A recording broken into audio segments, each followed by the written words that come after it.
ఇక Jubilee hills ఉప ఎన్నిక కౌంటింగ్ కొనసాగుతోంది. జూబ్లీ హిల్స్ ఉప ఎన్నికలో కాంగ్రెస్ పార్టీ అభ్యర్థి నవీన్ యాదవ్ ఘన విజయం దిశగా దూసుకెళ్తున్నారు. ఇప్పటికీ 7 రౌండ్స్ కంప్లీట్ అయినాయి కౌంటింగ్. సో దాంట్లో ఇప్పటికే 19,000కు పైగా మెజారిటీని కొనసాగిస్తున్నారు నవీన్ యాదవ్. సో ఇదే కనుక ఇంకొక 3 రౌండ్స్ ఉన్నాయి, 8th, 9th, 10th ఈ 3 రౌండ్లలో కూడా మరింతగా మెజారిటీ పెరుగుతుంది అని కాంగ్రెస్ పార్టీ ధీమా వ్యక్తం చేస్తోంది. సో ఆశించినట్టుగానే భారీ మెజారిటీ వస్తుండడంతో కాంగ్రెస్ పార్టీ నాయకులు కార్యకర్తలకు జోష్ కనిపిస్తుంది.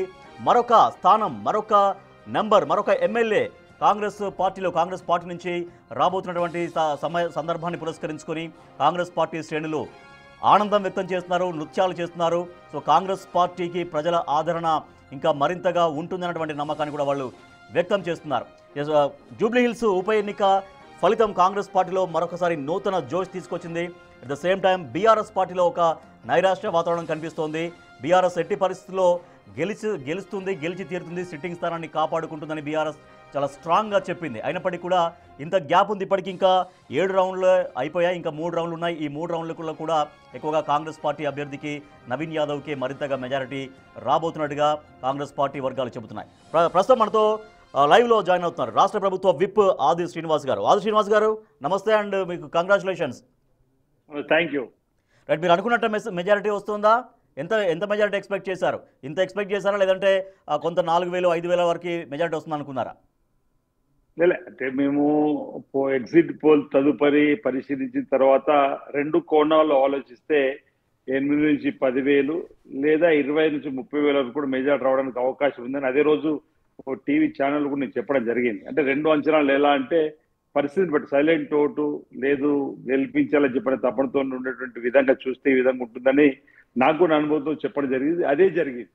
ప్రధానంగా మేము గౌరవ ముఖ్యమంత్రి రేవంత్ రెడ్డి గారు మాకు ఇచ్చినటువంటి బాధ్యతలు, ప్రదేశ్ కాంగ్రెస్ కమిటీ అధ్యక్షుడు మహేష్ కుమార్ గౌడ్ గారు, ఇప్పుడు ఇక్కడ ఎన్నికలలో మేము వచ్చి 15-16 రోజులు పనిచేసే కంటే ముందు కూడా 3 మంత్రులు వివేక్ గారు, పొన్నం ప్రభాకర్ గారు, తుమ్మల నాగేశ్వర గారు ఆధ్వర్యంలో కూడా జరిపినటువంటి ఎక్సర్సైజు.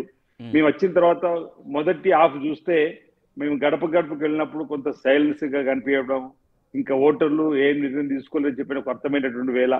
ఆ తదుపరి మేము 2వ దఫా వెళ్ళినప్పుడు ప్రజలకు మరో 3 సంవత్సరాలు ఇక్కడ ప్రభుత్వం ఉంటుంది, జూబ్లీ హిల్స్ ను మనం అన్ని రంగాల అభివృద్ధి పథకం తీసుకొని పోవాలనుకుంటే అధికార పార్టీ అభ్యర్థి గెలిపించాలని చెప్పేటువంటి కార్యక్రమం ఇవన్నీ పనిచేసినట్టుగా మేము భావిస్తున్నాం. ప్రధానంగా గత బీఆర్ఎస్ పార్టీ వైఫల్యం కూడా మేము చెప్పడంలో ప్రజలు ఆలోచించే విధంగా కూడా ఉంది అనేటువంటిది కూడా ఒకటి చెప్పదలుచుకుంది. ఎందుకంటే ఆయన మున్సిపల్ శాఖ మార్చుగా కేటీఆర్ గారు 10 సంవత్సరాలు ఉండి జూబ్లీ హిల్స్ లో ఎక్కడికి వెళ్ళినా అధ్వానమైనటువంటి రోడ్లే కానీ, డ్రైనేజ్ వ్యవస్థ కానీ, బస్తీలు ఎక్కువగా ఉన్నటువంటి ప్రాంతాల్లో కూడా మురుగునీరును క్లియర్ చేసేటువంటి కార్యక్రమం చేయడం కోసం అండర్ గ్రౌండ్ డ్రైనేజ్ చేయకపోవడం కానీ, బస్తీలలో పడుతున్నటువంటి కష్టాలు ఆయన చూసినట్టుగా మనకు కనిపించలేదు.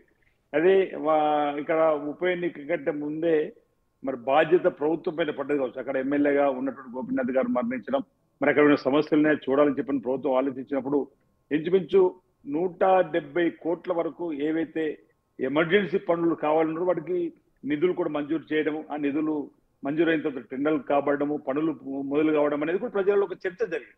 అంటే అధికార పార్టీ మరో 3 ఏళ్ళు ఉంటుంది కాబట్టి ముఖ్యమంత్రి రేవంత్ రెడ్డి గారి నాయకత్వంలో ఇప్పుడు 2 సంవత్సరాలు కంప్లీట్ అయింది, ఇంకా 3 సంవత్సరాలు కాంగ్రెస్ పార్టీ ఇక్కడ అధికారంలో ఉంటుంది.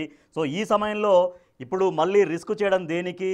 ఒకవేళ అధికార పార్టీ ఎమ్మెల్యేనే గెలిపించుకుంటే సో ఎక్కువగా అభివృద్ధి సాగుతుంది అనేది బాగా వర్కౌట్ అయింది. ఎందుకంటే అక్కడ మహిళా అభ్యర్థి ఉన్నారు, ఆల్రెడీ తన భర్త చనిపోయారు, సానుభూతి కూడా ఉంటుంది. కానీ అవన్నీ ఏమీ వర్కౌట్ కాలేదు. అంటే ఇప్పుడు ఈ సమయంలో మనం వేరే ఎమ్మెల్యేని గెలిపించుకుంటే ఇబ్బంది అవుతుంది, ప్రభుత్వానికి దగ్గరగా ఉండే ప్రభుత్వంలో ఉండే కాంగ్రెస్ పార్టీకి సంబంధించినటువంటి ఎమ్మెల్యేనే ఉండాలి, ఇది ఒక్కటే బాగా పనిచేసిందా?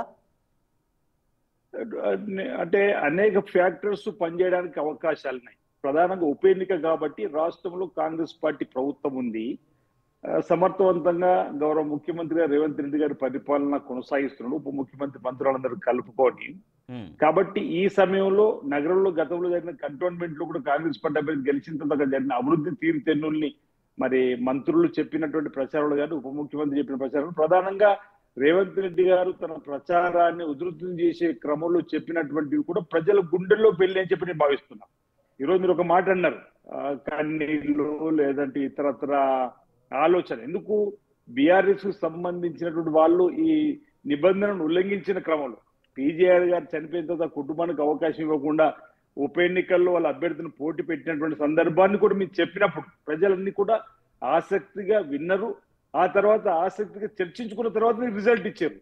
ఇదే విధంగా ఓ బీసీ బిడ్డను నేను ఇంకొక అంశాన్ని కూడా చెప్పడం జరిగింది. అంటే అనేక ఫ్యాక్టర్లు ఉప ఎన్నికల్లో మనం అధికారం మరో 3 సంవత్సరాలు ఉంటుందని చెప్పడంతో పాటు ఓ బీసీ బిడ్డకు అవకాశం ఇస్తుంది. ఈరోజు బీసీ కులగన్లు రాహుల్ గాంధీ గారు భారత్ జోడో యాత్రలో ఏదైతే చెప్పినటువంటి దానికి అనుగుణంగా ఇక్కడ ప్రభుత్వం 42% రిజర్వేషన్ కు చట్టాలు చేసుకొని ఎక్కడైతే రాష్ట్రపతి గారి సంతకము ఆర్డినెన్స్ గవర్నర్ గారు ఇవ్వకపోవడం అనేది కూడా చెప్పిన క్రమంలో ఓ బీసీ బిడ్డను మనం ఇక్కడ అవకాశం ఇస్తున్నప్పుడు మీరు గెలిపించాలని చెప్పని చెప్పింది కూడా పనిచేసిందని చెప్పిన బాగుంది. ఓవైపు అభివృద్ధి కోణంలో ఆలోచించారు, మరోవైపు బీసీ బిడ్డ, మరోవైపు పరిపాలన పరిపక్వతలో ముఖ్యమంత్రి రేవంత్ రెడ్డి గారి నాయకత్వంలో ఉప ముఖ్యమంత్రి మంత్రులను సమన్వయంతో తీసుకుపోతున్న తీరుతెన్నులు కూడా చూసి నవీన్ యాదవ్ బీసీ బిడ్డ యువకుడు విద్యావంతుడు ఈరోజు ఆయన పైన ఎన్ని ఆరోపణలు కేటీఆర్ గారు అయితే మాట్లాడితే గుండా గుండా ఆకురోడని ఈ విధంగా రకరకాల విధంగా వారు మాట్లాడినట్టు వైనాన్ని కూడా ప్రజలు జీర్ణించుకోలేదు.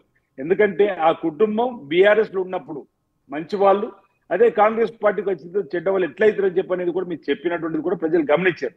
దాంతో పాటు నేను అనుకో జూబ్లీ హిల్స్ లో అధికారం అదే బీఆర్ఎస్ ఆరోపణలు ఏంటంటే అధికారం దుర్వినియోగం చేశారు, విచ్చలవిడిగా డబ్బులు పంచారు, విచ్చలవిడిగా చీరలు పంచారు, ఇంకోటి పంచారు, ఇంటికి సంబంధించినటువంటి వస్తువులు పంచారు, లేదంటే దొంగ ఓట్లు వేయించారు. ఇవన్నీ అధికార దుర్వినియోగానికి పాల్పడింది కాంగ్రెస్ ప్రభుత్వం అంటూ బీఆర్ఎస్ విమర్శలు చేసింది. మొన్న చివరి ఆ రోజు కూడా 2 రోజులు కూడా ఇవే విమర్శలు చాలా ఎక్కువగా గుప్పించింది. ఎక్కడ అధికార దుర్వినియోగం జరగలేదు. అన్ని పార్టీలకు సమాన హక్కుల్ని ఎన్నికల కమిషన్ కల్పించే క్రమంలో ప్రభుత్వం ఎక్కడ కూడా జోక్యం చేసుకోలేదు. ఇప్పుడు బండి సంజయ్ గారి సమావేశం మీటింగ్ కూడా అనుమతించి రద్దు చేశారన్నారు. అది తప్పని కూడా మేము చెప్పగలిగినాం. అన్ని పార్టీలు సమానంగా ప్రచారం చేసుకునే అవకాశం కల్పించిన సందర్భంలో ప్రభుత్వంలో వాళ్ళు ఉన్నప్పుడు జరిగిన ఎన్నికలకు ఈ ఎన్నికలకు చాలా తేడా ఉంది. మీ ప్రజాస్వామ్య పంతాలో ఈ ఎన్నికల్లో ముందుకు పోయినప్పుడు ప్రజలను చైతన్యపరచడానికి జూబ్లీస్ ఎన్నికలలో ఏ ఓట్లు వేసిన ఓటర్ మాషలందరూ కూడా విజ్ఞులుగా మేము భావిస్తున్నాం. వారికి ఒకటే మేము రిక్వెస్ట్ చేయడం జరిగింది, అధికారం మరో 3 సంవత్సరాలు ఇక్కడ, ఆ తర్వాత 5 సంవత్సరాలు కూడా మళ్ళీ కాంగ్రెస్ ప్రభుత్వం రావడానికి అవకాశం ఉంది. ఒక ఆనవాయితీ మనం తెలంగాణలో ఉమ్మడి ఆంధ్రప్రదేశ్ కూడా చూసినాం. ఏ ప్రభుత్వానికి అవకాశం ఇస్తే 10 సంవత్సరాలు వరుసగా ఆ పార్టీకి అవకాశం ఇస్తుంది. Right, okay. మీ పార్టీ కార్యాలయం గాంధీ భవన్ దగ్గర సంబరాలు జరుపుకుంటున్నారు. సో ఆ సంబరాలు ఒకసారి కాసేపు తెలుసుకుందాం, ఆ సంబరాలకు సంబంధించినటువంటి సమాచారాన్ని.